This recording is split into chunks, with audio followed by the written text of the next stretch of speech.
I tried to find like a skin, like a DLC I was gonna buy for that game, just because that's the type of person I am. I'm like, okay, I'm gonna go in and like buy Well, like you one could go in DLC. and get the paddle pass and get Post Malone. Well, yeah, I was like that too, but I'm like, no, I'd like a pass. Like, I feel like it's my own. So I was like, hey, I'll watch a video on every single game character skin that there is. Can't be that many, right? Yeah, 4 hour long video. Jumps down and slides down the hill. I see shots going above his head. So she's like, oh, great, on her one day off, you're trying to romance this Pan Am chick. I'm like, honey, it's V, it's not me. Come on. Brought back some old Catholic school memories, did it? Oh man, yeah, you just okay, you know the DMV slaw? I know you're going with this. Yeah, this guy. You're listening to On the Rewind. This is On the Rewind, a bi-weekly Neon Blinds media production where nerds, geeks collide on the latest nostalgic topics, airing on Amherst Island Radio 101.3 FM. Make sure you turn into our longer run of the show on your podcatcher of choice. Now we got a long list of things for you, but first we're going to start with Adam. What's on the Rewind? Okay, thank you very much, Derek. What's on the rewind is ya boys have been playing Far Cry 5, kind of going back a few years just to dip into what I consider a classic out of the whole Far Cry series. I know this is controversial. I prefer 5 over 3. 3 did some game-breaking stuff, like really launched itself into probably the problem we have with Ubisoft games now today, where now everything's an open world and everything has to climb towers and all that sort of stuff. But Far Cry 5 took it, refined it, realized they needed a good villain, needed more compelling story and stuff that's just fun. And they did it, in my opinion, perfectly with Far Cry 5. And I think that is a testament to why we've been having such a good time role-playing as ranch hands that are going against the cult all throughout Hope County. Well, first we were going as the Marshals, and we did that up a bit, and then all of a sudden, head-to-head cannon changed. Yeah, you know what's funny is I actually, I feel like I betrayed myself. I decided when I go back on, I'm going to switch back to the cowboy. Because I'm just like, I don't know, I just like the idea of the Cowboys going at it. It's okay what you do. In my own head, it's just like Graham's gone for a while now. It's his weird cousin with the mask. But yeah, we play in my own head lore like 2 ranch hands that the cult took our ranch. Now we're in Dad's truck and we're just cruising down, exacting revenge. Really, really fun shooter. There's so many options for whatever you want to do. And it's almost hard to just kind of do the lonely ranch hand with all of his dad's guns in a truck when you have like available to you a semi with bullhorns on it and space alien guns and like really it like the world is your oyster in the best way possible. Um and it's so Americana. It's beautiful where just everything has that little tinge of American spice that like people love to see in movies, and like what really brings them into like those people that are super patriotic for the states. You see why in this game. If it was all rosy and you all have like this one enemy to look to, it just becomes a beautiful community game. And also there's the testy festy. Yeah, the Testy Festy is great. One thing that I kind of want to touch on, as well as looking for news to talk about on today's show, I was going through Steam activity. One, just a sidetrack, saw you got Mud Runners. Yeah, the boys wanted to play Snow Runners. I misread that at work and accidentally bought Mud Runners. So that's found that out 5 minutes ago. I'm like, great. Nice.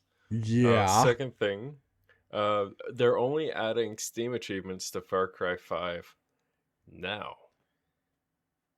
Like It went live. Like I was reading the post on Steam, and I looked down into the comments, and the comments are as new as 9 minutes ago. That is absolutely crazy. Weird. I wonder if it's because there was a huge influx with the sale. By the way, I got it for like $6 Hmm. at the I autumn think I got sale. back when it came out. Yeah. Um. Oh, and everyone always goes, fly fishing is so awesome. Fly fishing is so cool. It is a scam. It is a Hmm. goddamn scam in that game. It's fun to do. You get a boat, you get out on the river, you can do a little fly fishing. But yeah. The hardest fish you can get is only $50 more to sell than like an easy sunfish you can get 6 of in like 5 minutes. I don't know. Everyone always brings up the fact that it's like the best fishing simulator. And you have so much fun doing it. It's like the harder fishes. No, you do not, unless you have one of the best rods in the whole game.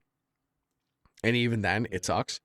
But yeah, no, not when like you can shoot down a black bear in like a minute and get $700 as opposed to Yeah. 150 for like a 10-minute struggle with a fish. And to kind of wrap off my whole Far Cry thing here, I pretty much I've played every single Far Cry since 2, and I recently played 6, and they kind of went back to the roots with doing like a tropical island and a rebel resistance and all that sort of stuff. And it's so funny how much they tried to take the things they thought worked in 5 and bring it over to 6, and it missed the ball in almost all of them. Yeah, they brought the wrong things over. Exactly. And I don't know if you have you played 6? I have not. So one of the cool aspects that was supposed to be is like there's an actual city. There's like a proper city that you can go into. And the problem with it is it's almost like going into Dead Island #1 when you go into the city in the second stage of the game. It's all lanes. Yeah. That's all it is. It's just lanes of enemies. There's nothing else you can do except for that. So immediately you've been working up this whole game towards going to the city to mess stuff up. And you realize that you're just going down lanes that you can't get out of once you're in. You have to finish through. It's impossible to tell which objective is in which lane. So you're just kind of scrambling throughout the whole thing. And also you see like 5 seconds of the main boss, and it's not great. Yeah, that sounds actually kind of surprising for a Ubisoft game because you think about all the Assassin's Creed, it's like Unity and like any of the other ones aside from 3 and Black Flag, where those two you're out in the open seas mostly, or you're in the woods because you're a native. Yeah. But yeah, the design in which like Unity even or like Syndicate, and this Far Cry 5 is after Syndicate, so 6 they should have that kind of team to be able to pull from those kind of skill sets to Yeah. go at. Even if they remodel after famous cities, why can't you just zoom into Cuba? Yeah. And it's not like it's that huge of a city. It was one of those things that like it's just never been done in a Far Cry game, and I agree completely. It's kind of like I hope that it was some weird bug that they tried to fix for 6 months that they just had to make it into lanes. But like, I'll never forget how disappointed I was. Where I'm like, "Okay, this is the one thing I was fighting for this whole time." And I made sure I was geared completely up to it, and like it just takes out any form of style. Like, if we went in there with bows, we'd be done in 2 seconds. You needed to be geared up, so there's no choice anymore in gameplay, which is Far Cry's whole thing. So yeah, no, just wanted to say, 5 is a gem. They tried to redo it. They're not going to. I think that's why it's taking so long for Far Cry 7 or whatever to come out. But yeah, besides that, One last thing to kind of touch on that while it's fresh in my head. So around Ghost Recon Breakpoint, Far Cry 6, they started pulling from Division's thing of all your guns have a gear score. Yeah.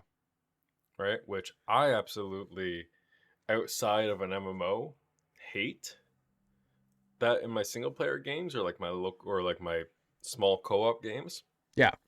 Because you're like, oh, now I need to grind to get the better AK. Yeah. Now just give me the AK that works. Exactly. Now, mind you, Breakpoint actually added a setting to turn that off in their game because there was a big enough complaint for that. I don't know if Far Cry 6 has done that.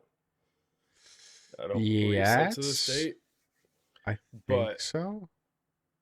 yeah, that was always the big turnoff for me, is like the only games that I want to be looking for new loot is things like Borderlands.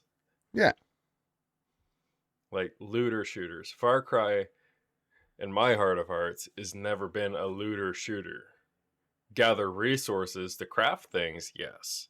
Yeah. But grind to get a better version of the same gun? No. No.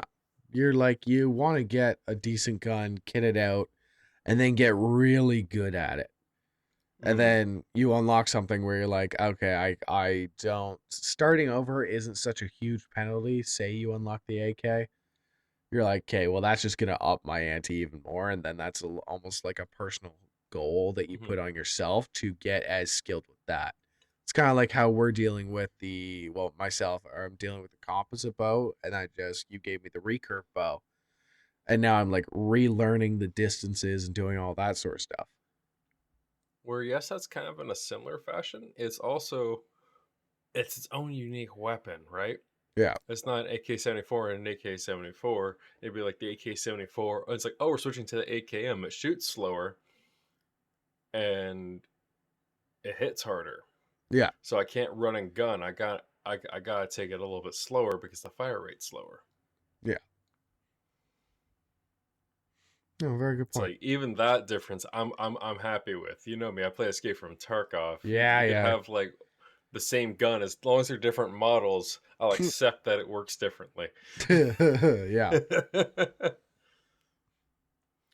But one thing that I'm curious about, but I haven't really ever looked into, maybe on a sale one day. I don't know because I'd have to play the whole other game. Is the Stranger Things tie over? Oh, Far Cry 6. yes, I played that. It wasn't bad. It's a lot shorter than you think, but yeah, I actually didn't mind it. It was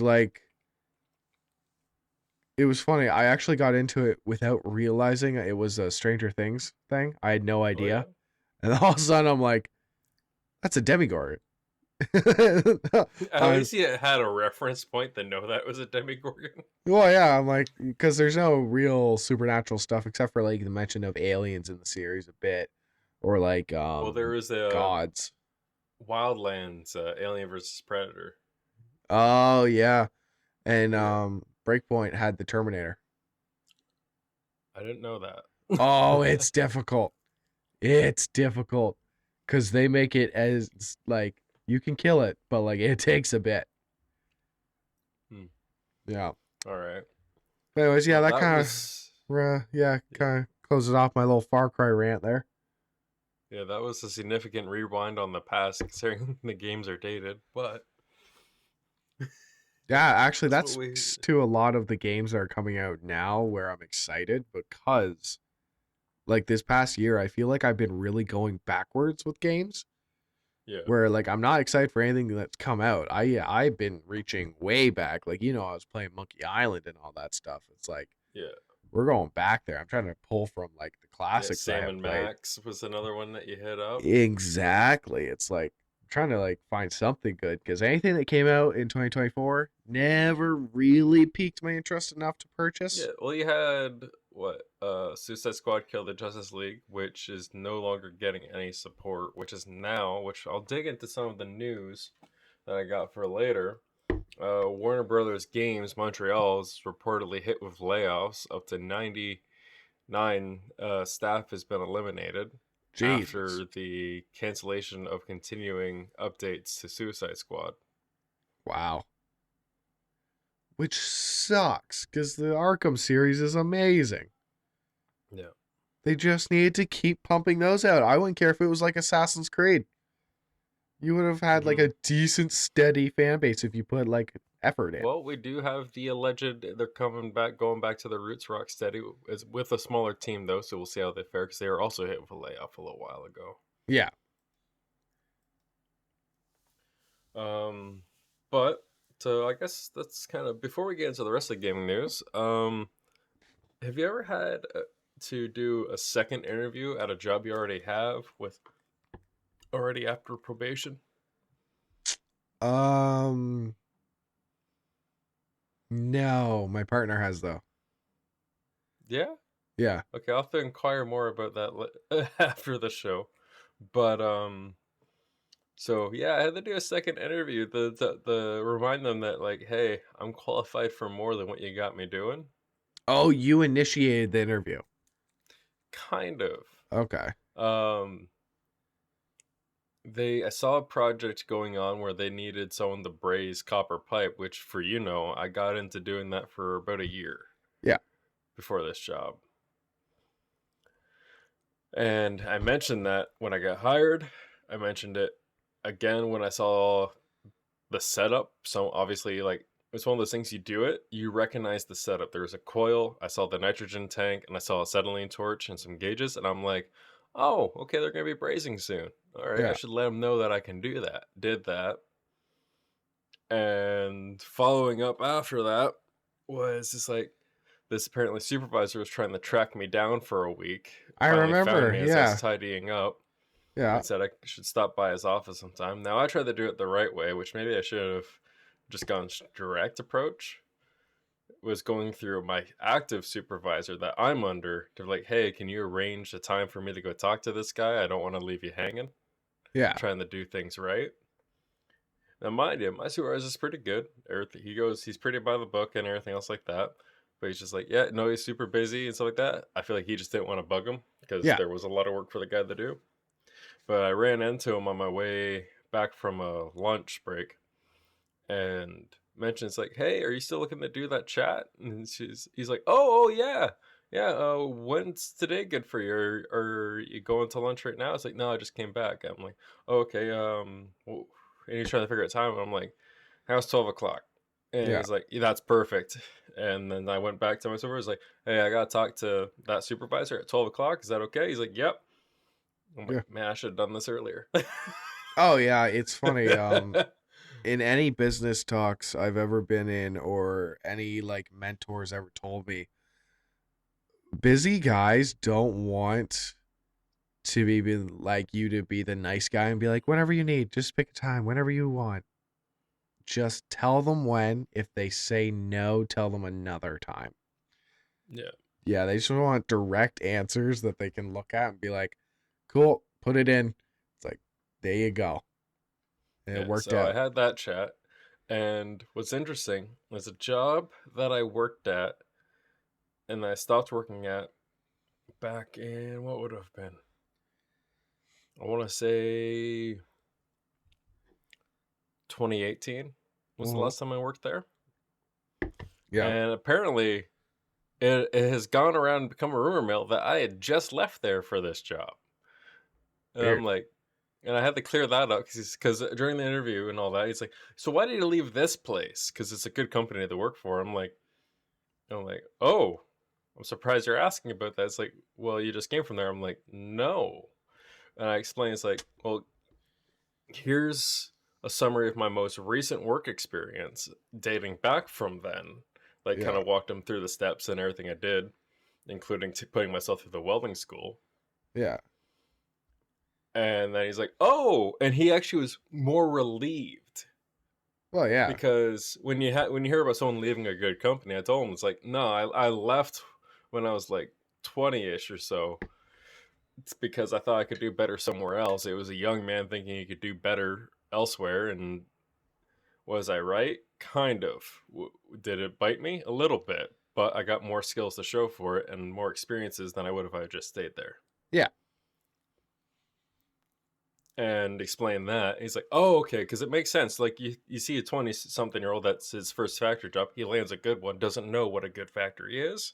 Yeah. You kind of explain that. They kind of like, oh, okay. Yeah, everyone makes a mistake fresh out of high school. Yeah. So he was relieved because apparently everyone's thinking it's like, oh, I'm a bad apple from this job that somehow managed to get a job here. And I'm like, apparently I have to clear that up now. Yeah, But unfortunately, all the details in the rest of the interview and me explaining, because he was like, so, how'd they do this? I'm like, yeah, I do.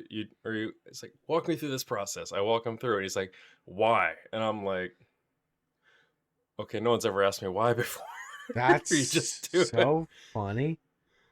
And so I explained, it's like, well, here's the actual reason why, like contamination blockages. He's like, well, what happens if there's a blockage? I'm like, well, the worst case scenario is boom because of, and he's like, okay, yeah, but how? So I explained the science how. And I'm like, oh, so you actually do know what you're talking about? Because I'm like, Yeah.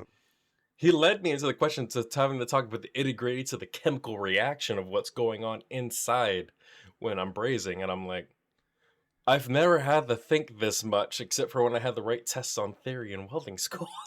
Yeah, it's so funny how people do that on a day-to-day basis where we just do stuff, but you're like, I know everything about this, but then if you actually are asked why, you're like, well, because you put the lens on the camera, of course. It's like, but why? It's like, camera lens. I don't know. You stop. That's so sick. Well, though. the thing is, like, I didn't say that I don't know at any point. It Yeah. was, all right, here's your answer. Yeah. Like, why are we going this in depth over a basic process? Yeah. But to be fair, it's not a basic process because at the old job, they trusted me to do it. They didn't trust any of the other people on the crew because they were afraid of something bad happening. Yeah. Like, I maintained all the welders. I maintained all the tanks. I did all the orders for materials that we needed. Yeah.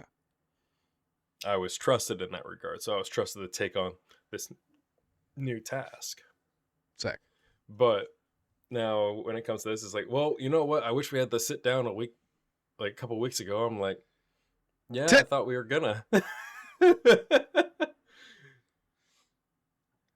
And yeah, so he says, well, the next unit you're out the bat. There we you go. have to braze, but we only get like 1 or 2 of them a year. Yeah. So Well, at least I'm you'll hoping be we on get the another short one list sooner, so I can show them. It's like, hey, I can do this. You want to see what I can do over here? Yeah.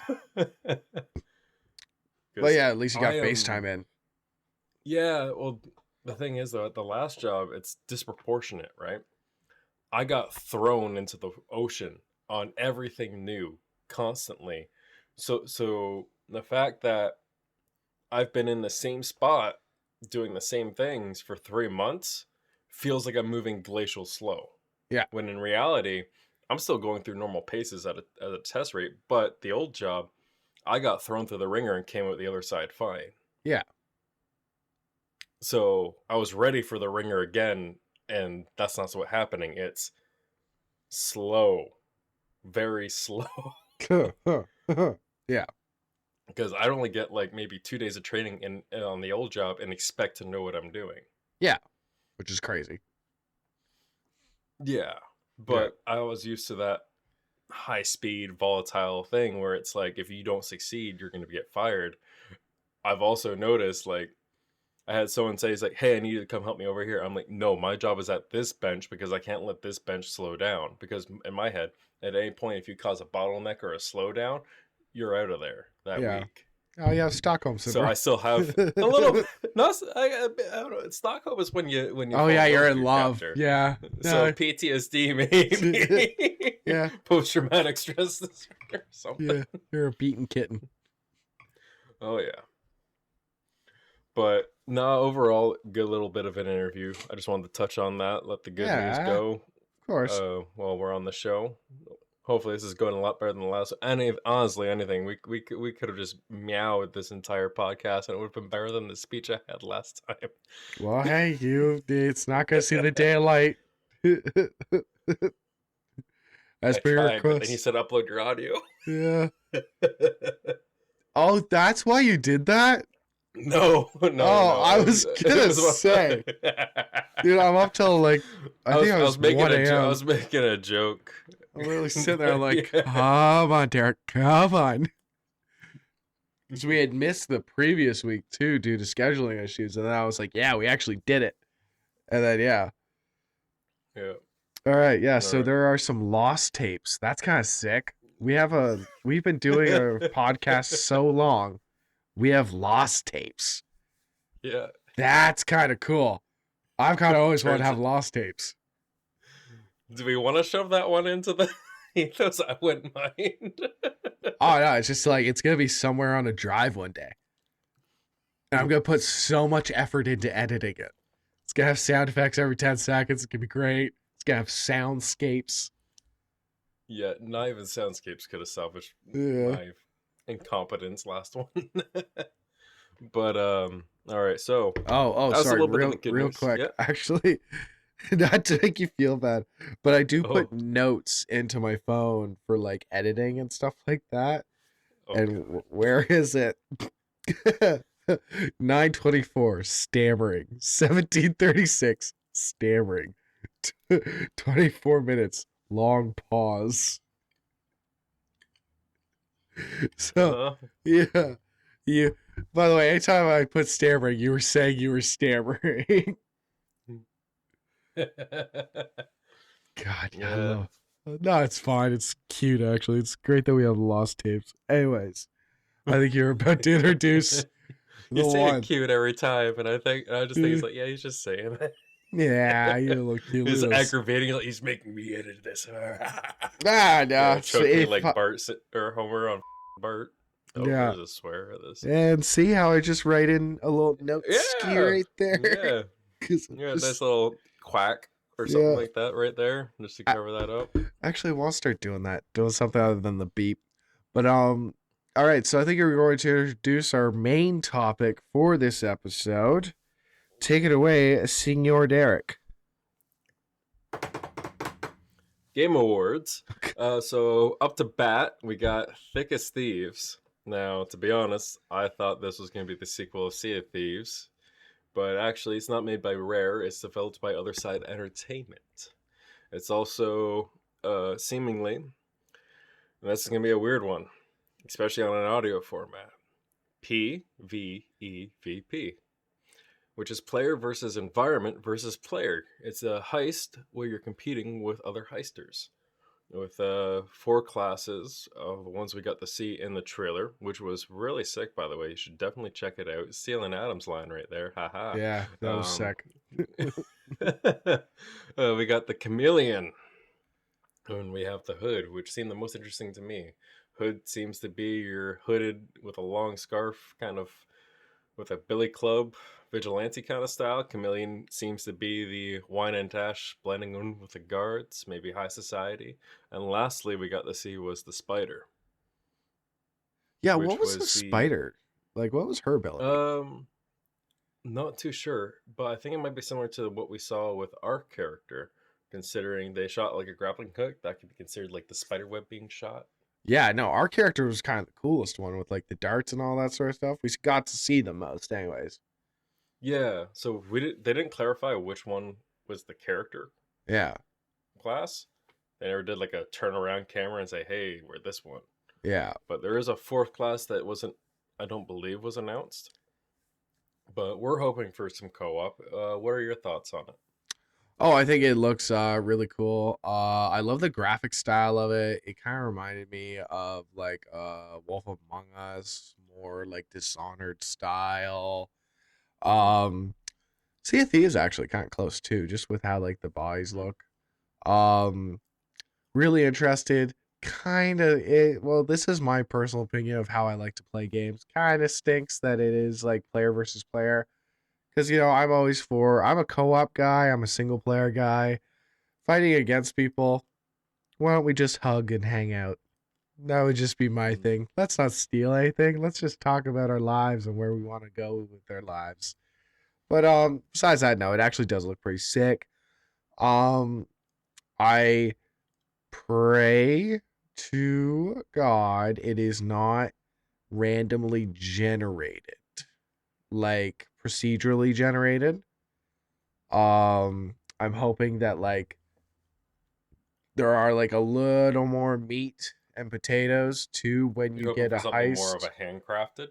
Yeah, where like every little heist you're doing, there is like a little something of like a person went in here and made sure this is kind of actually a sick heist. And this is kind of difficult, or not just okay. The key is on a random guard generated by the game, wherever it is. That's where the key is, and just like okay, it's in a random room or something like that. It's like no, have like actual locked, like really cool safes and stuff like that, and like I don't know. I want variety with a game like that. Yeah. Yeah. I think you'll get some variety. I think there's going to be some procedural.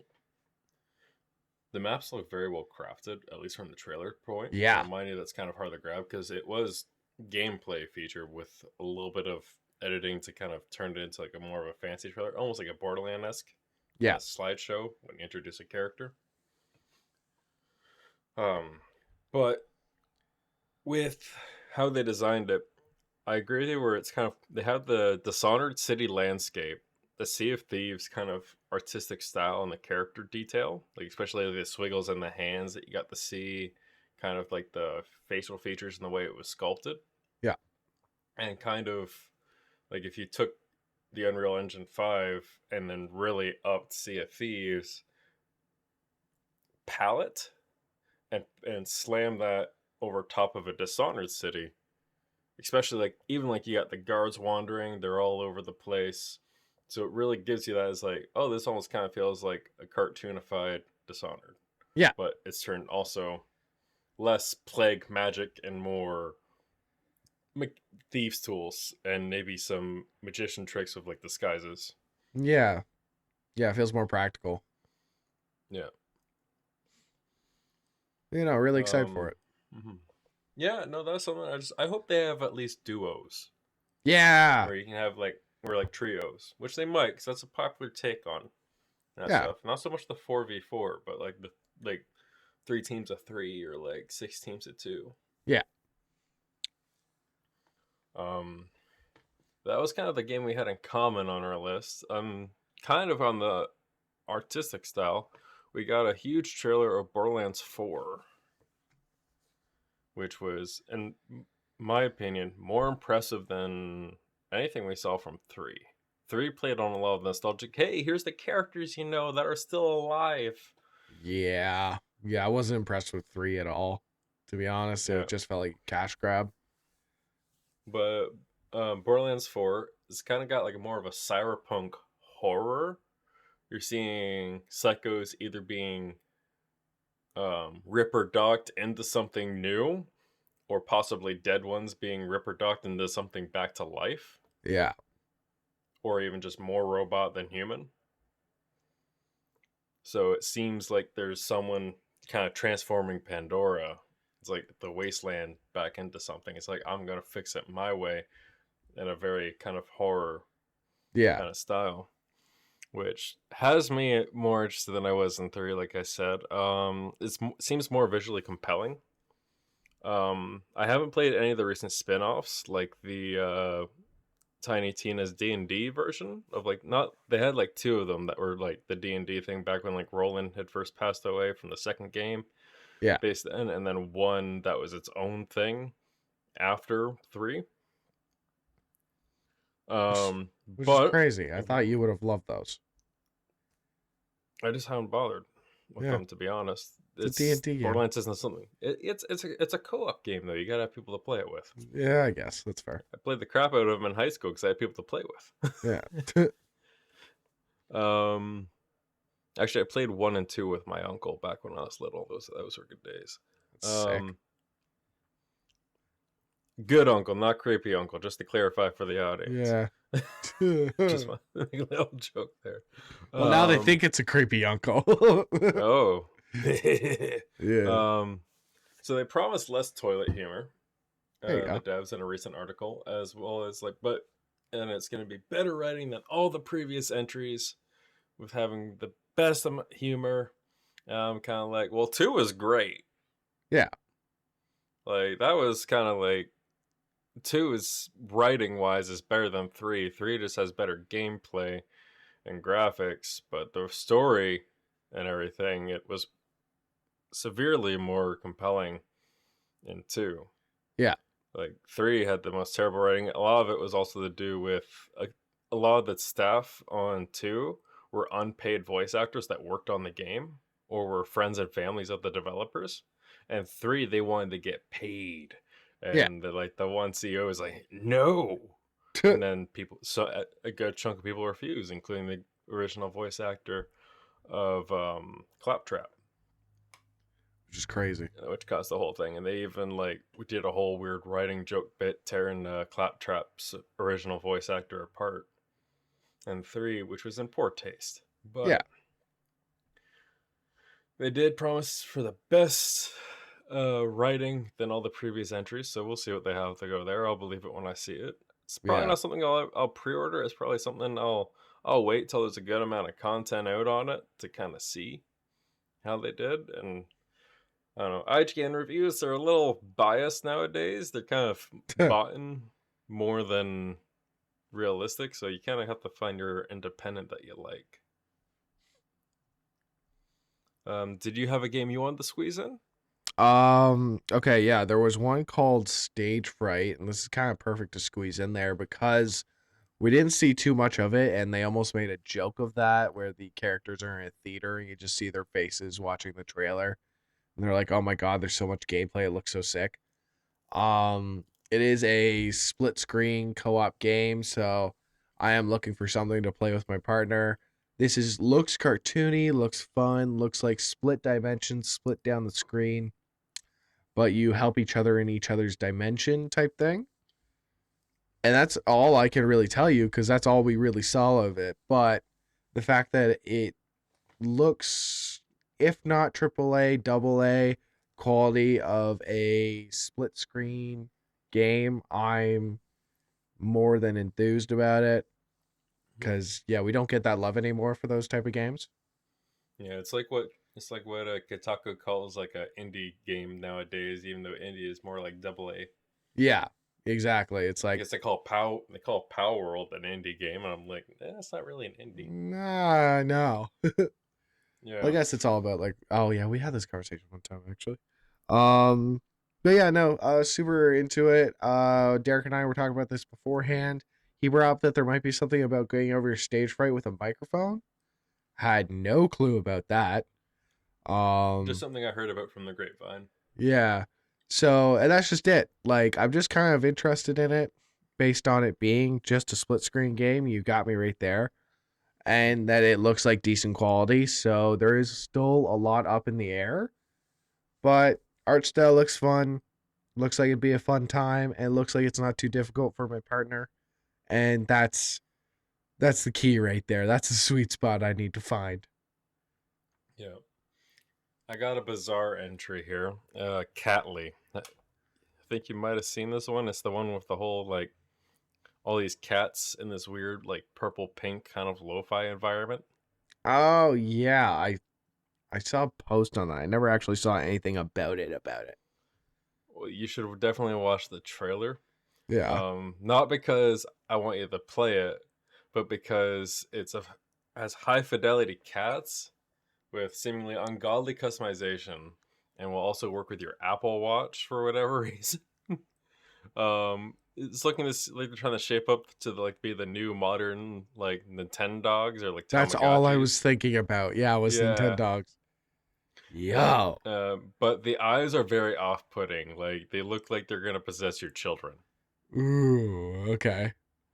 Especially the main cat they keep highlighting that has these purple I can't. They're not anime. They're not ooh. It is Dragon eyes? no supernova purple, Ooh, okay. and the eyes on a cat, but the cat's hyper realistic, but the eyes are something that you would see that someone picked or modded in for their cyberpunk character. Yeah. That's crazy. All right, yeah, I'm gonna check that out. And so it's just one of those things of just and the trailer is I get the appeal, but it's unsettling. Like when they showed that fact that you'll have an avatar, it almost felt like it was foreshadowing a nemesis. Yeah, that would. I'd be like, okay, something's up with that cat. Because it's the face is nearly blacked out, and you see the outfit and the pose is changing, and that mind you, it's you're victory, like like bunny ear kind of thing pose. Yeah. You have your like punk person, all this stuff cycling through, but it just seemed very bizarre. like like you ever see something that's supposed to be portrayed as innocent, but it just has a whole eerie feel behind it? Oh yeah. Yep. Yeah, the whole trailer put me off feeling that way. That's so funny. Oh, I love it. Oh yeah. So on to that.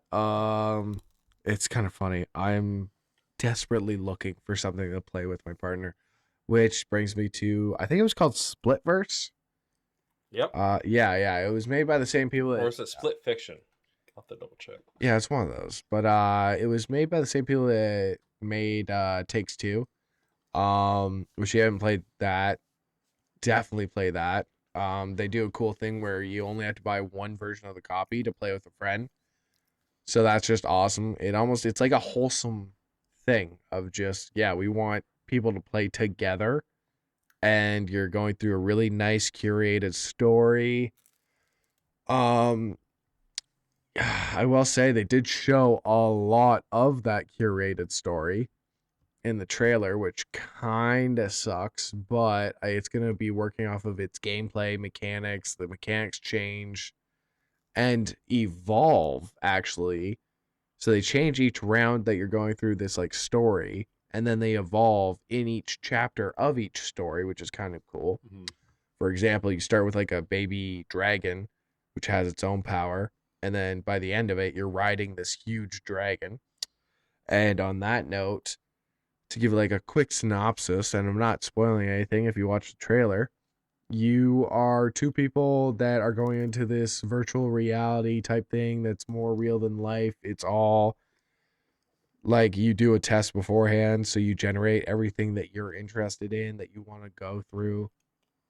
One of our protagonists is super into fantasy and the other one is super into cyberpunk type stuff, and they accidentally fall into the same chamber of the same VR game, and all hell breaks loose, and now they're fighting between fantasy and cyberpunk levels back and forth, trying to get out and trying to, I don't know, just get back without probably doing some split the streams type Ghostbuster type stuff. But you do see a point where the main guy is evil, and he's like, well, we can't let this get out, and by any means, it's like, well, It Takes Two is about like trying to mend a relationship between a mother and a father.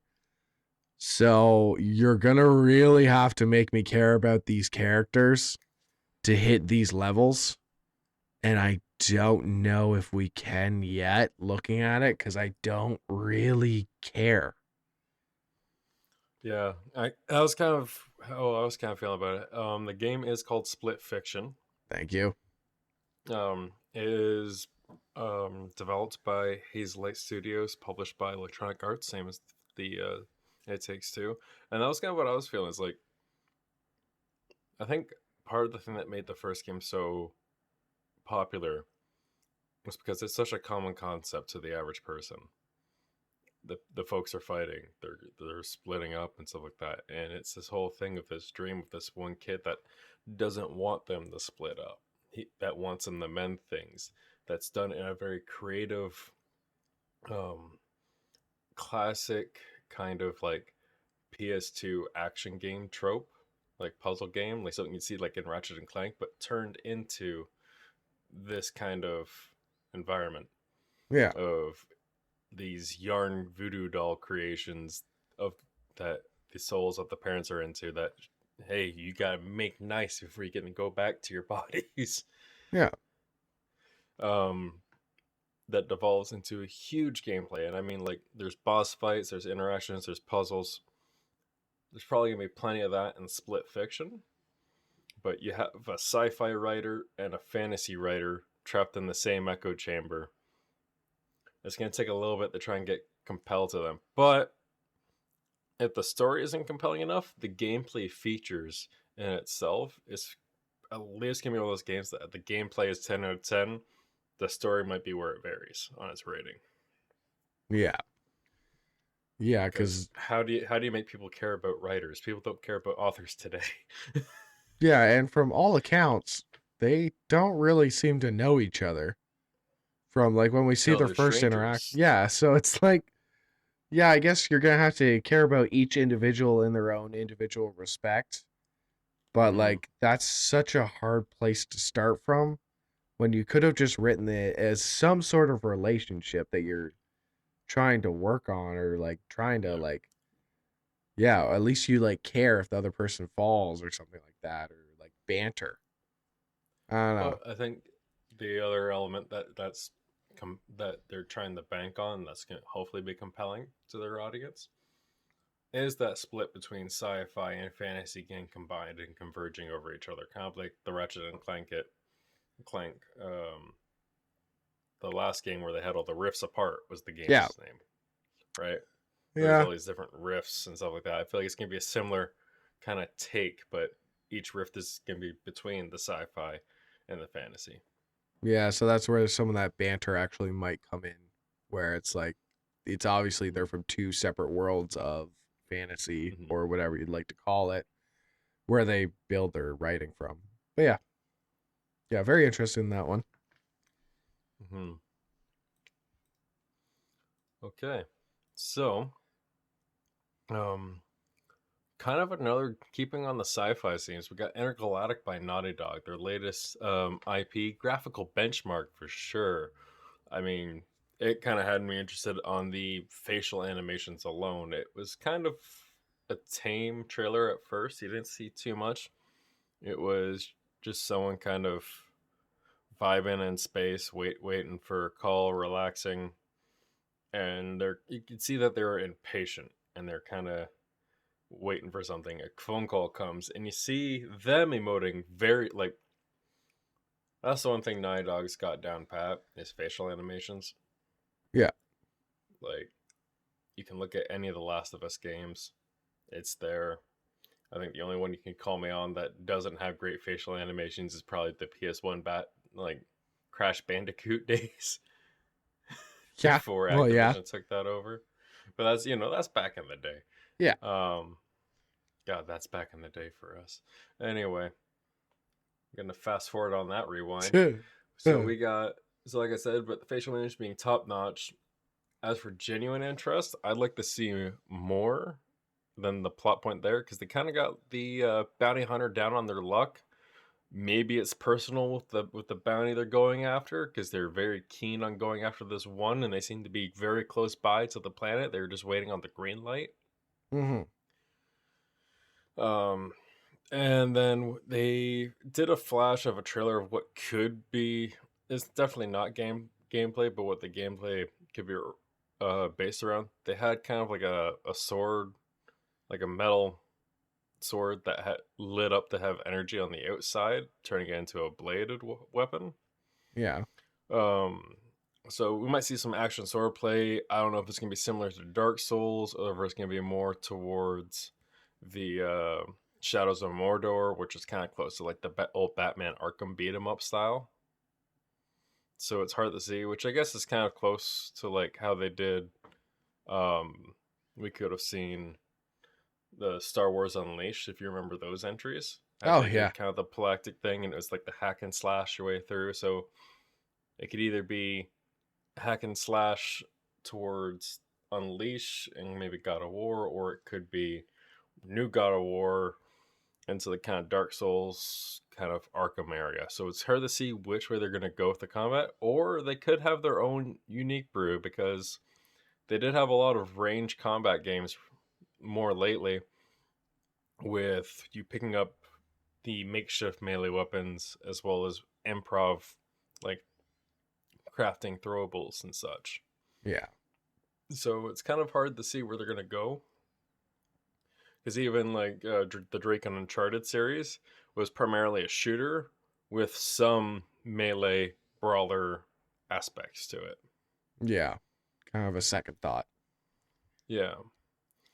So it's one thing that I kind of that watching this trailer kind of made me realize, and I kind of known it before, The outer space sci-fi is kind of a very crowded genre, and it's getting to the point where you could say it's as crowded as the state of apocalypse themed games.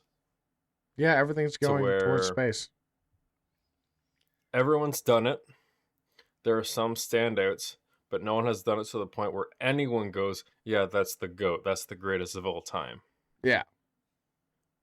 You could say it's like, oh, they're inspired by like DayZ inspired, like the DayZ mod inspired the DayZ, and then inspired H1Z1 that failed. Scum has its own kind of little bit of success, but you could say that's inspired by that all. Yeah. Like, but you wouldn't say any of them is the greatest of them. You say is like what your preferred one is, because they all fill one to another of the extremes of survivalism or Yeah. mechanics.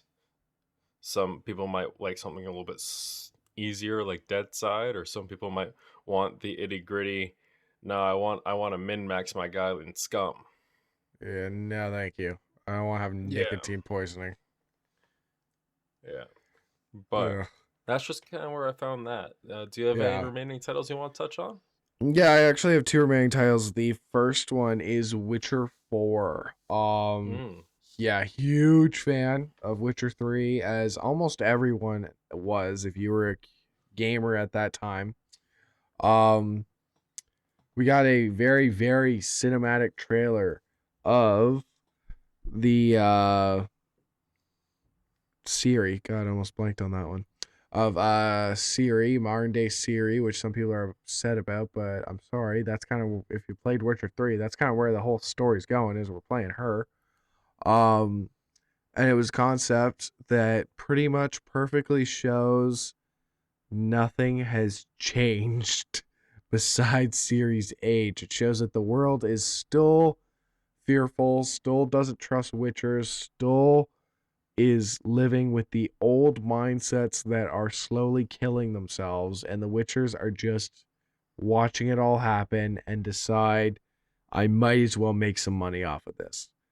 Like, you have a town who is protected by a god. You just have to sacrifice, let's say, the firstborn daughter once a season or something like that, or once a month, and you are protected from any wrongdoing, and no one will die, and you will all live happily ever after. Siri's in there.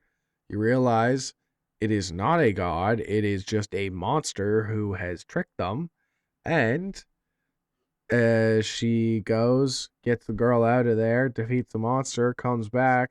The girl's dead because the father believes still that it is a god, and he sacrificed his own daughter because of this. And I just think that perfectly encapsulates, doesn't matter where our location is going to be, it encapsulates the time, the mentality of the world you are going to be playing in, which is why I think people loved Geralt so much, because it was like you were the player living in 2012, knowing about all this stuff that's already happened, knowing that all this technology is outdated at this point, the same way that Geralt was looking at the world as outdated, as behind the times, as not knowledgeable, and in the dark.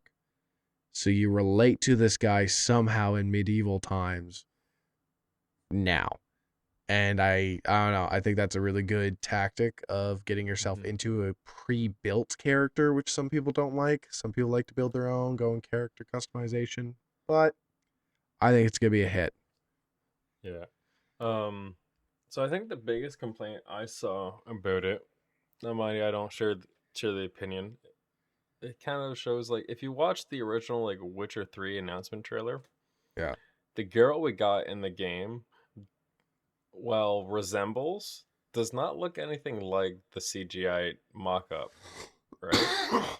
Yeah. And so, the game models definitely seem to have their own specific look compared to what the cinematic trailers typically have. Yeah. Right? And so I think a lot of people's issues with the CGI model in the trailer, I think a lot of that's going to be solved with what the in-game model is going to look like, to be honest. Just put a pin into that thought.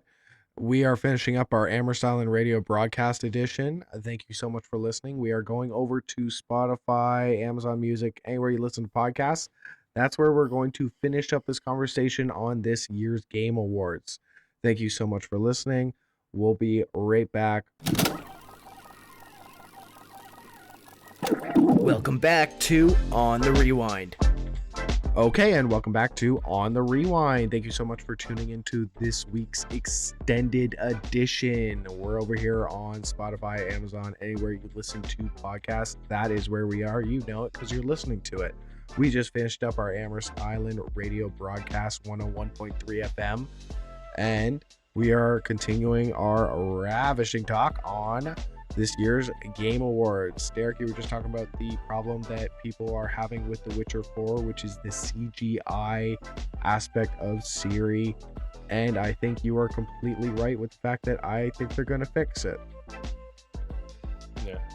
Not sure there's really much to fix. It's a creative choice anyway. Like, they're aging her up. It's kind of hard to say which exact ending in Witcher 3 is canon, but you can... She's obviously taking the mutagen. Yeah. Gone through, I forget what the trial is called. That the Witcher. Yeah, don't ask me. Yeah. Yeah. But so she obviously survived that. I was surprised not to see her blinking around, but I think there was an ending where she started to the elvish blood in her lineage. Something happened to it in one of the endings. Yeah. So it's hard to say if they're combining a few or what's the actual canonical ending of 3 in that regard. But I'm kind of more interested to see, now this might be a little classic of me, but I want to see what she gets up to the run into Geralt. Yeah, that'd be that'd be cool. That would be an interesting meetup. There definitely needs to be some quests that involve like the team up. Yeah. And because, or whether or not you're controlling them, if you're not controlling them, I want to see Geralt, and now that we're in the extended edition, being badass as all fucking hell. Yeah. Oh, yeah. Or if there's a way. Just have him going ham. Do some crazy maneuvers that's a little hard to do when you're using a controller or whatever. Like, have him actually do, like, the mounting and stuff like that you see in all the cinematic stuff. Yeah. Yeah, like if he comes crash landing on a griffin or something and like comes tumbling out and it's like, I'm getting too old for this, I'm happy. I would also like a storyline of the sorts where you are facing an evil bad guy and he has this masked figure helping him. Turns out that's actually Geralt because of one way or another, some which way storyline. That would be very interesting. Where you're fighting this guy, you really don't like him. For some reason, he spared you a few times. You don't know why. Comes out, it's Geralt. And there's some reason. And he's so sorry. But now you gotta fight him. I could have really seen that happening the other way around. Oh, definitely. Yeah, I was disappointed when it wasn't happening. So it's like, no, I'd really love if we got that from Geralt, because everyone's so tied to it emotionally, and then you're tied to this relationship. It's like, no, let's see this. Yeah. No, I don't know how that would. Well, the writers would figure that out. But I'm just like, how would Geralt end up that? Because that's like such a that's his daughter in a sense. You know what I mean?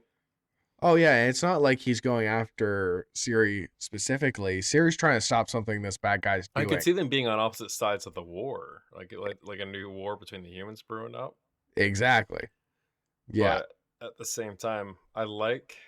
So if you look at the announcement trailer for Witcher 3, you have Geralt saving a woman who is being attacked in a brutal, nasty way, more than just being attacked by 4 men as he's riding by, and he just like his whole code is like, I'm here to kill monsters.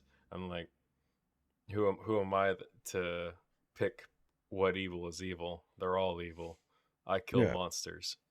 And then her whole bit with, there are no gods, there's just monsters here. Now here's the thing: is she saying there's no gods and there's monsters here, as in the plane, or is like it's that village about to get slaughtered?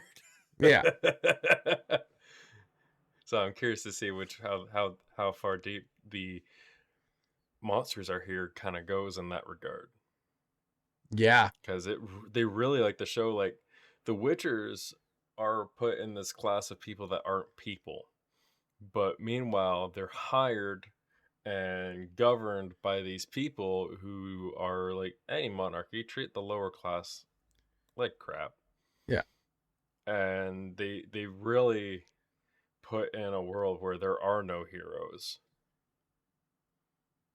You just have people that happen not to be that bad. Yeah. But as for Witcher experience, you said you played a lot of 3. You said you played 2? No, never played 2. Actually, only played 3. Yeah. Most of my experience is actually playing from 1 and 2. No I way. only played a Oh, little bit of 3. 3 was amazing. Gwent Oh yeah, in 3 is way better than the Gwent standalone game they tried to make. yeah. Oh, played hours of that just alone. See, that's the problem. Is once I got playing Witcher 3 and I found Gwent, I just kept playing Gwent. Oh, I dude. stopped progressing. Well, see, if you progress so much, you actually get into a tournament. There was like a huge Ocean's 11 style mission based around this Gwent tournament you were in. Yeah. And when I tell you it was hard, like I had every single card and I struggled to beat the tournament. Yeah. Oh, that was Speaking good of card games, didn't you have something about the Pokemon CCG you wanted to mention? Oh yeah, this was literally just a little throw off thing. TCGP, the trading card game pocket for Pokemon. If you were getting burnt out on it, look now. There is a booster pack now available. The Mew Fantasy Islands, Wild Islands, or something like that. Yeah, that's Mythical Island booster pack. Yeah, just Okay. found that out last night. I was like, oh no way, finally, because we were desperate. I was 3 cards away from filling my Pokedex up. So yeah. I'm not that close, but I was getting to the point where I'd only swipe it on like maybe like once a week rather than Yeah. every day. Yeah. Yeah. I was like, I would log on just to do like the little like card packs, and that's about it. And yeah. But yeah, so that was it. Then I have one last game. Do you have any more games you want to talk about? I do, but All I'll right. go ahead and let you carry on. Good, because this is a really, really small one. It is Mafia Old Country. This is right up my alley movie wise. I am kind of struggling to see if I'm gonna like it. Cause I don't know. Mafia, I am a big New York Mafia guy, Chicago Mafia guy. Like that's my bread and butter. That's what I like. I like the cars, I like the guns, I like the suits and stuff like that. And the fact that we're going back to the old country, I see what they're trying to do here, but the fact is it's like I don't know. It almost when I'm seeing the trailer, I get excited, and then I kind of get that feeling of playing a retro game now in 2024, and you kind of go, "Ooh, this feels like we're taking a step back here," because I don't know how much fun I'm gonna have with a gun that I have to reload every single bullet, and I don't know how much I'm gonna like the fact that the cars have wheels that are like smaller than a dime type thing. It's like I'm sure if they put a lot of love and care into the story, I'm going to like it. I just would have been over the moon if they went all out on like a 1920s or 40s, 30s even just Manhattan gangster. Like go back, do it some real justice where like you just dive into the story as much as you tried to do with 3. Take out all the unnecessary bullshit. Let's get down to the nitty gritty. Get those guys in suits. Get them a cigar. Get them a Tommy gun. Spank them on the ass and watch them go type thing. Yeah. That's what I was excited for. I am definitely going to be watching Old Country. I don't know how much I'm going to be interested in it yet. Keeping my hand on the pulse. I get you there. It definitely seems like it's gonna be the story of becoming a made man rather Yeah. than kind of fumbling and earning like, oh, he has our respects or becoming your own mafia boss. It definitely seems like, all right, this is how you become a made man before you go to New York. Yeah. Yeah. Send them over. Yeah, Yeah. which who knows? Maybe that's the end of the game right there. Is the prequel into the next thing, or it might Yeah. lead into two. Oh yeah. Yeah. But with that kind of being said, it's like you kind of covered everything I want to talk about. It's an older one. Um, it's kind of hard to say without seeing more of the story. It's definitely going to be one where if I do play it or watch it, it's going to be for the story. The gameplay, it's it's the same as any other. By the Yeah. looks of it, everything's just a little bit older. Yeah. It looks like Uncharted like 6 years ago, gameplay wise. Of just Yeah. like you're behind a wall and you get up and you shoot, The go down. the inside environments looked really polished. The outside environments kind of looked a little rough. Yeah. Not gonna lie. Oh yeah. Um, which probably just goes to show that it's a really big map or something like that. So It the better outside's not be. as polished. Yeah. Well, except your I'd rather car. have a small map with a lots of polish than having a big map with little polish. I feel like that's the way that a lot of gamers are going right now. And also, if we have a huge map, you have to wind up your car and a horse goes faster. So like it better not be that big of a map. I want, like you said, a really good, small, condensed map that has a lot of meat to it that it's gonna take me just as long to do because I'm gonna sit there and look at everything. Yeah. So kind of next up I got is the Black Frost, The Long Dark 2. Kind of weird entry title, but it is a sequel to the original Long Dark, and as if you're as old as I am, you'll remember when Long Dark was just a winter survival sandbox game before they became a full-fledged story game. Ironically, they took out the sandbox feature as it became a story game and then re-added the sandbox feature Yeah. down the road, which ended up being completely different, which I get why, because they changed a lot of the mechanics and some of the old mechanics wouldn't the new mechanics wouldn't suit the old map. Yeah. But a long-awaited feature, it seems to be added, is co-op. Okay. It used to be a single-player winter survival game. It seems like there are mounts and animals might not be the only threat, as you get a visual of someone watching a group at a distance, and you also see the Northern Lights highlighted by a nuclear power plant with a character in a radiation suit. Oh, okay. That's kind of interesting. Yeah. But if you're not don't want to look for games that are coming out next year, what you can do, and you can play it tonight, well, you're in luck. You got Warframe 1999 that came out on the 13th, which kind of brings Warframe into a sci-fi motorcycle gang taking on the Y2K end of the world. If you're a little too young to know what Y2K is when everyone partied at the right before the year 2000 and they thought it was going to break all the computers.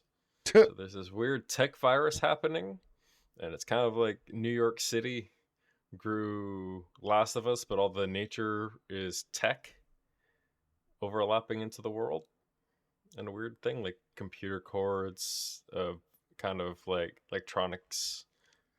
A little weird choice, but it's definitely unique in its own style. Yeah.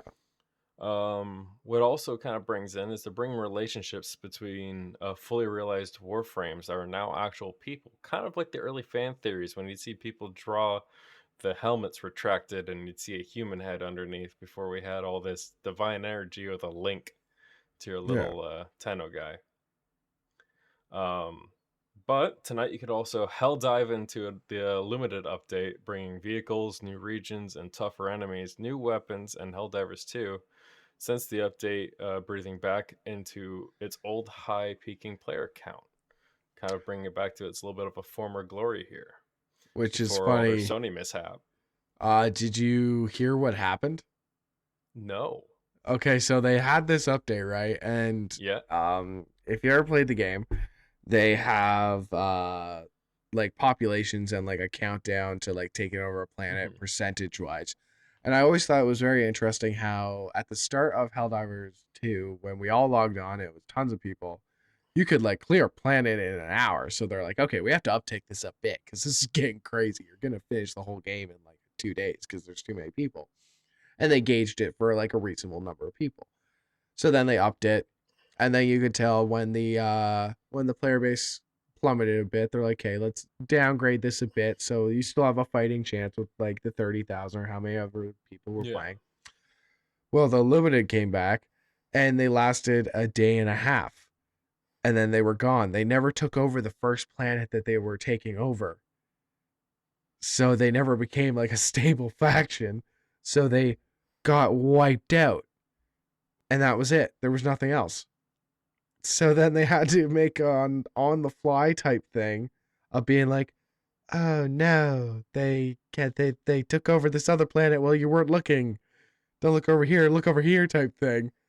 And I just imagine being in the marketing room or the dev room and coming out and being like, who didn't change it back? We have like 6 weeks worth of content that we spent over like 100 grand on. We can't use because technically in our story they just killed them all. But yeah, no, that happened because I heard that they wiped out the first planet, but I thought like it was like the player count even exceeded, I think, like their last highest peak. Yeah, because you got old players and new buyers. Yeah, the message wrote out because Kayla's brother that lives with us, he's super into Helldivers. The message wrote out, you've defeated them. They're gone from this universe or whatever the hell. It pretty much was a definite end message.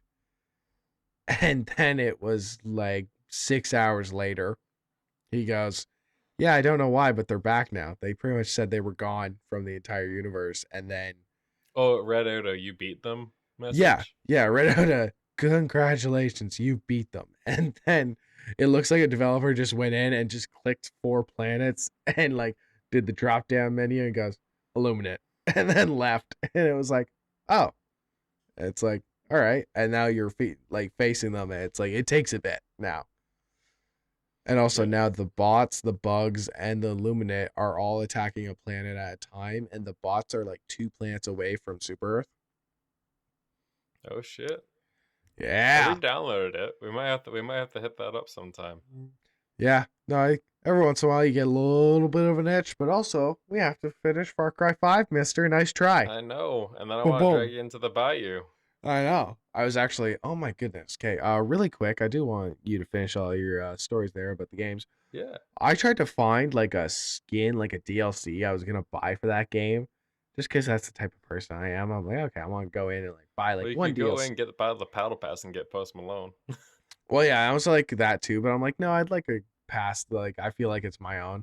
So I was like, hey, I'll watch a video on every single game character skin that there is. Can't be that many, right? Yeah. 4-hour long video. You naive child. That game has okay, so there's a reason why this game is still standing, my friend. It has been around for quite some time. I'm gonna see if it has the original date because they did technically do a rename thing with it. So I don't know if we're gonna get the actual release date on it. Yeah. So this game is an extraction shooter. Yeah. That according to Steam is over 5 years old, going on 6 years old. Yeah. That game. No, wait. No, that has to be before because that would be pretty equal to the relationship I've had. Showdown. Original release date. Yeah, that's what I thought. The 22nd of February 2018. Yeah. This game is over 6 years old. Yeah, I know. It's going to be turning 7. Yeah. And it just had an engine update last year. which Yeah. updated all the graphics. Like this, there's a reason why this game has been around and is favored by a lot of people. It constantly gets new life breathed into it somehow, especially with Post Malone's Murder Circus. Oh, I can only imagine it's going crazy now. Yeah, so Yeah. anyways, I figured out like 5 DLCs I might buy. I'm gonna choose one. But like mostly because I Which gave ones? up.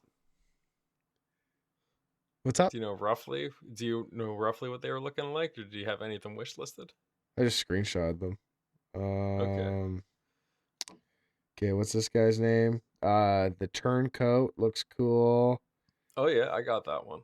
The Reaper looks cool. Yeah. The Shade Drifter, and then the Mountie. The Mountie looks Yeah. sick. Hawkshaw Jack, and then Corvid Brood. Okay.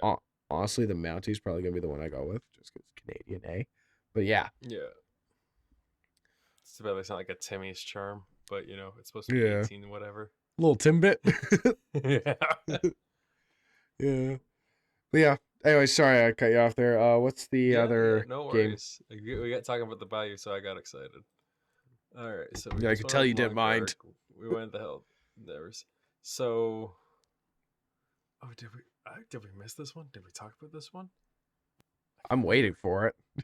Oh no, is it this the one? Fallout 3 Part 2? New Yeah, I've been Vegas? waiting. Outer Worlds 2?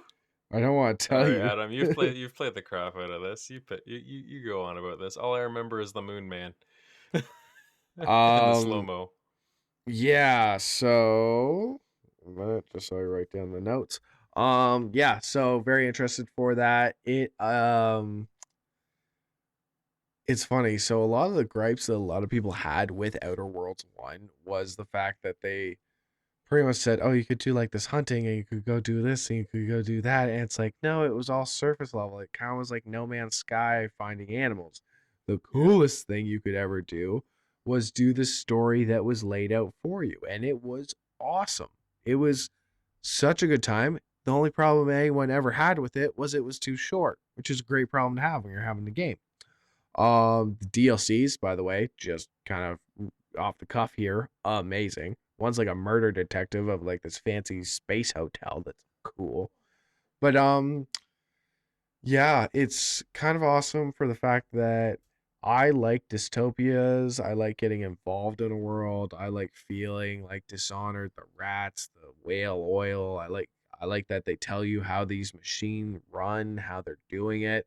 And this game Mhm. does a great idea of it where you are playing on the outer worlds that are owned by Walmart, that are owned by Costco.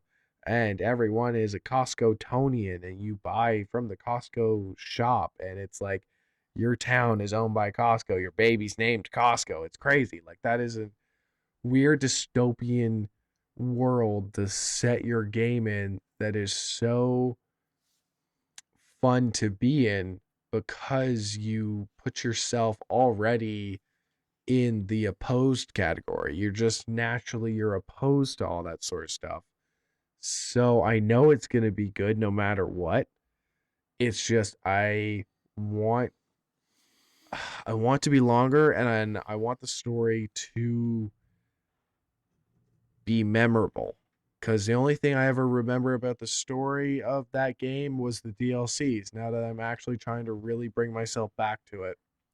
Oh, and also, yeah, they made New Vegas. So it's like a space Fallout, but they're trying to kind of be a little different from Fallout. So your boy likes it. Um, I would not call it a space Fallout after the real space Fallout came.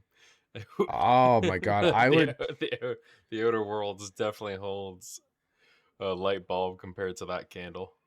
yeah. Oh God. Yeah. That's so funny that they're making that one after Starfield. Starfield's so forgettable. Yeah, Yeah. to be honest with Starfield, I think my biggest problem with that was just like they had all these planets and everything for you to explore, but they were just so empty. Yeah. They were procedurally generated. So you don't Yeah. care. If you don't care to make my map, why should I care to explore it? The thing is, procedurally generated isn't bad. You just have to have enough things in that system that can generate. See, I say that's okay for Minecraft, and that's okay if I'm with a buddy. If you want me as a single player trying to collect everything, I'm never going to do it on a procedurally generated thing. Yeah, I get that. I get the Yeah. collection and aspect, but when you're going for like, oh, what's a game that does it? Like, I know you haven't dealt too much in Warframe, No. but the way they procedurally generate is like you have all these hallways with so much things. Like you have hatches that you can shoot out that open up vacuums of space to suck at like to do damage to the enemies and stuff like that. Things you got to shoot to reactivate and close the shutters and stuff like that. So if you're tactical about it, there's different security defenses that get procedurally generated. So sometimes you have to break through vents and stuff like that. Like Yeah. as well. So it's like the route is procedurally generated, but the goal at the end and where you start are relatively within a few fine stages. Yeah. So you kind of know what to expect at the beginning and the end. But getting there has alterations. Yeah. So to me, those alterations are fine, but there's a lot in those alterations when you're playing at like the high level of content, like especially like the end game, where Yeah. they can throw all the tricks and traps at you, and it's done well. Yeah. But if you have a planet with maybe one or two facilities, if that, and like just a bunch of rocks that get scattered, doesn't matter how many times you regenerate it, it's not going to be enough. Exactly, which is why Outer Worlds does so well, where they're like, yeah, it's a huge planet. And it's like, no, you're only going to be within the size of, well, I was almost going to dox myself. You're within the size of a small town, and that's it. And it's like, well, why? It's like, because you're going to see enough. You're going to be fine. We'll have a small patch of grass on the side of town that has like a something in it. Like Yeah. that's everywhere you go that looks kind of interesting. You can talk to one person and they're going to tell you something interesting, and something interesting is going to happen in that building. There's going to be an interesting item you can look at, and like no, it's all like it's like we were talking about with Old Country. They compact everything. They make it all good. In Starfield, they had such good points and such good missions that they just crack the egg from like 2 feet above the pan and let it just splatter and like kind of cook everywhere and be like, okay, there you go. Go look. Instead of making like a hard boiled egg that you can just bite into and you love it. No, you have to scrape all this up from all over the universe. No, there's a unique way that some games do it that is not procedurally generated. That's an open world. It has a lot of polish, but there's a lot of filler. One thing that Yeah. I could think of would be GTA 5, Oh potentially yeah. 6, Yeah. right? Oh Where you god, have yeah. plenty of landmarks, but there's a lot of filler, like all the buildings you can't enter, and for good reason. You know how much work it would take? You know how much harder on your systems that would be if you could enter every single building, every single floor and room? Oh, be nuts. Yeah, I try w- playing the modded servers that try attempting that. They can't. no. They do a good job. They add more to the map and fill it and use templates and stuff like that. Like you don't know how many stores that weren't enterable have been turned into weed shops on the RP server. Yeah. They can actually walk in it like they edited, remove that slice and put something proper there, Yeah. right? And well, But that's why Red Dead works so well because there's so few buildings, right? yeah, Yeah, so you can making them make them. all enterable in the RP thing, it's like, Yeah, it's not that yeah, hard. like the one thing I want to show you is like I want you to go down to Armadillo in the campaign, walk around, see how closed off that is, and then come join the server and then walk around Yeah, and I just see remember. the difference. It's night and day. Oh, Armadillo was so depressing. When you finally got down there, you're like, okay, there's nothing. I just was in Yeah, and Santinate. ironically, in almost every server is one of the most popular towns. That's crazy. Yeah, Yeah, just because it's got so much mod and life breathed into it. I love it. Actually, a little update on the Oliver Grimm's tales. He's hanging up in Coulter in the winter area. You Yeah, start off in the game. That's been modded into like a small little town. And so he's just been up there chilling, hunting wolves. I love that. Oh my Yeah. god, I would probably spend all my time up there. And then you would like come up to my cabin, be like, "We need you for one last job, McCaffrey." I'd be like, "Son of a bitch, I'm in." And then yeah, then the music starts playing, and we're like going through, and the wind's going crazy, and then there's a polar bear Well, that I'm makes no getting a sense. thing on the character where I'm gonna get like a security, like a private security license thing, T- so I can start running security on trains and stuff like that. Oh, So that's there's sick. potential when there's like train robberies and stuff like that. I'm gonna be the security guard that they're gonna have to try and fight. Oh my God, what are those called on planes? Air marshal. Marshals. You're an Yeah, air marshal. You just sit on a train all day and just wait.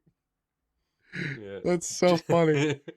That's The like, make my day state kind of mentality. yeah, you're just sitting there like, this is perfect. I just ride a train all day and something might happen, but it never does.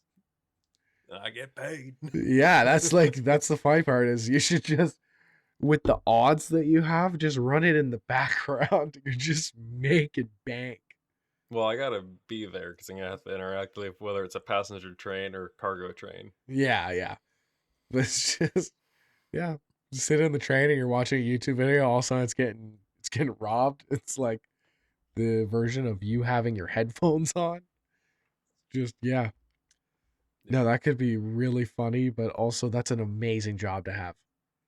yeah. Just such So good passive income. still got the hunting company going, but it's Yeah. more like the odd job of like, hey, we're doing this thing where we're gonna have a train riding from here to here doing an event. You want to Yeah. make sure no one comes and disturbs it. I'm like, all right, here I am, rifle and all. Plus that's a great way to see the world. Like if you couldn't Yeah, afford to go all the way to Saint Denis, you're like, I took a job as an air marshal on this thing. You're just riding along yeah. the rails. Yeah. Well, I tried making the second character to go become a lawman, but he didn't get approved. Really? Yeah. Well, it's because the character is brand spanking new, didn't have a horse. I bought a rifle because I'm Yeah. like, all right, I need something to fight with. And they're like, yeah, well, you need something to ride with, and I'm like, I don't feel like grinding to get a horse on a second character. That's funny. Yeah. I wouldn't mind having a character where you literally just walk. You just walk Oh, everywhere. yeah. If you want the easiest job, go become law. You sit on a porch 90% of the time, and then when you do get off the porch, it's because someone got robbed or there's a bank robbery, and you got to go stop it I love how your mentality is on cops in video games. Just yeah, they just sit around and do nothing. It's like, well, yeah, and get that's paid. yeah, 90% of the job. I Yeah. don't know. Be cool just a guy that walks literally from like Armadillo all the way to Saint Denis, just making stories along the way. That's probably what I would Yeah. do if I ever did it. That's an hour out of your day that you're not getting back Oh, just to I know. walk alone. Oh, that's the thing though. I think it would take. I would like want it to take me like a month because it would just be like everything I Well, see, you I could do a just thing check where it you like out. you spend like 20 minutes in each town, and like you'll there's day and night cycle in game, right? So you're gonna have in game it's gonna be seeming like multiple days. Yeah. Oh yeah. Like if it's nighttime and I get into a town, I'm staying there the night, drinking, sleeping. Yeah, And then yeah, in the daytime, kind of like look around, need a little bit of scratch, so I take a really odd job or something, so I have a little bit of money, and then I'm on my way. they have a shoe cleaning bench where you can clean NPC shine NPC shoes for like $1. Exactly. That'd be what I'd do. Just Just like make a couple traveling bucks. shiny shoes. Yeah. It's just like, what are you doing? It's like, wow, I'm seeing the world. And then you're off. Yeah, And then yeah, get robbed a few times. Hopefully don't get killed. Yeah. Come up on some camps. Yeah. No, that'd be sick. But yeah. yeah. Final game to mention is Dungeon and Fighter. It's either A Rod or Rod, T- one or the other. All right. So possibly a revival from a dead MMO from 2013 that had about 850 million players at one point. 850 million? Yeah, Jeez. That and okay. rare assured accounts. So Yeah. some Yeah. of those might be bots. Yeah. But Yeah. but so 2013 botting was a little less. Not really. Botting was common. People wrote scripts. Yeah. But it's Unreal 5 kind of has like an anime aesthetic. It's open world action RPG based heavily in like medieval fantasy where the odd gun exists. Remind you of anyone, Vicar? Yeah, I love it. Yeah. Yeah. Couple So I'm not pistols. sure if it's customize your character or play as a character. All right. So that's where it's kind of to be determined, but it kind of shows a nice little visual of like what you imagine like a D&D town would be, and like you have one character going and buying like, oh, I got a sword, oh, I'm gonna get hurt, I should go buy some potions. And they Yeah. got a stall kind of like looking at the different potions, like obviously one's like a health, one's a yellow, and one's a blue, checking out the kind of like different properties. And then you have like one guy getting into a fight with a guard, and he's a gunslinger. And then like they're all in this airship, traveling around, and then jumping off to go delve into this dungeon. Okay, that sounds a bit So interesting. For some reason, it made me think of another game I'll bring up after. kind of like if I was to put it close to like kind of like an art style, it's probably something like you've probably seen the ads for it, Genshin Impact.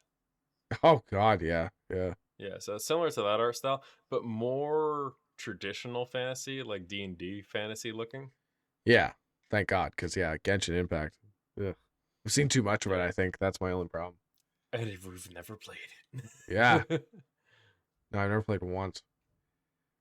Yeah, I think I downloaded it and I opened it up for about 10 minutes and I closed it and then uninstalled it. Because the second I found out you had to wait for energy to regenerate to do content, I'm like, no.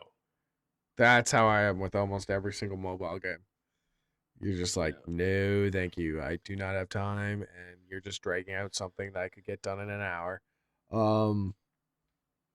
Yeah. The one I will say one kind of mobile game that's also on PC that I kind of like is that I'll be in online. It's like that true like kind of MMO experience where you're like, hey, you don't have to group with anybody.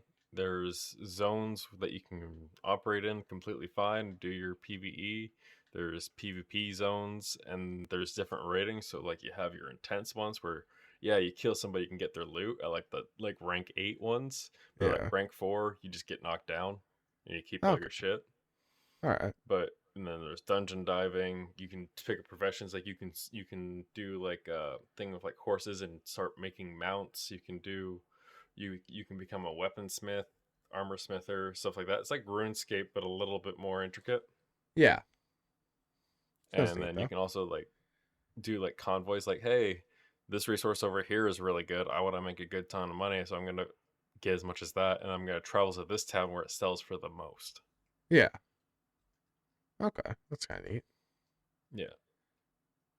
But weapons, everything from like your choice of mixing daggers, shields, and swords and maces and stuff like that to become taking on a weapon that gives you druid power, so shifting into like werewolves, or like you can become like a sniper with a crossbow, or like be a rapid fire archer. I like it. So yeah, that's Oh. kind of been my little mobile fix there. Yeah. Well, as you know, mine's been the Pokemon. Yeah.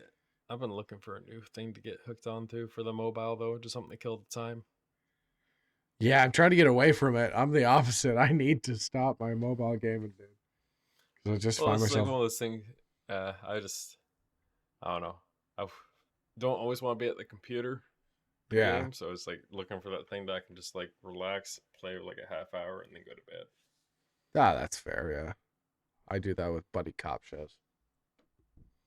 Yeah. All right, but I think that's a wrap for me. I think that's a wrap for me. All right, you have been listening to On the Rewind, broadcasting on Amherst Radio, 101.3 FM. Also, anywhere you listen to podcasts, that's where we're going to be. Thank you so much for listening to this extended edition. I'm Adam. I'm Derek. And we just rewound. Duh. Why did you slow down? I don't know. I'm having fun with it now. Thanks for listening to On the Rewind.